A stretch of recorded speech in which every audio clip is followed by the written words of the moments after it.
നമ്മുടെ ജീവിതത്തിൽ നമ്മളോട് ദൈവം പറയുകയാണ്, I am the lord your healer. ഞാൻ നിന്നെ സൗഖ്യമാക്കുന്ന യഹോവ റാഫ. അപ്പൊ നമ്മൾ എന്താ പറയണം?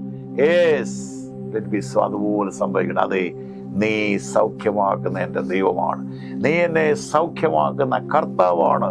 അത് നമ്മൾ പറയുമ്പോൾ ആക്ച്വലി അത് ആമേൻ, നിങ്ങളത് അക്സെപ്റ്റ് ചെയ്യുക. നമ്മൾ കാര്യം പറയുന്നില്ല, അവർ ഇതുവരെ അക്സെപ്റ്റ് ചെയ്തിട്ടില്ല.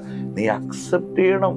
ദൈവം പറയുമ്പോൾ നമ്മൾ പറയണം, യേസ് കർത്താവ് എനിക്ക് തൊടാം. Lord is my helper, bad man can do to me.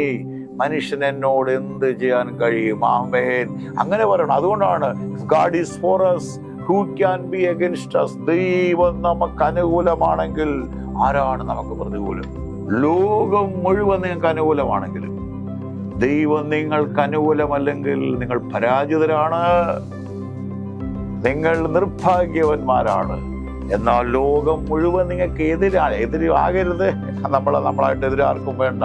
എതിരാണെങ്കിൽ പോലും ദൈവം നിനക്ക് അനുകൂലമാണ്. അവരെ നിനക്ക് അനുകൂലമാക്കി മാറ്റാൻ ഈ ദൈവത്തിന് കഴിയും.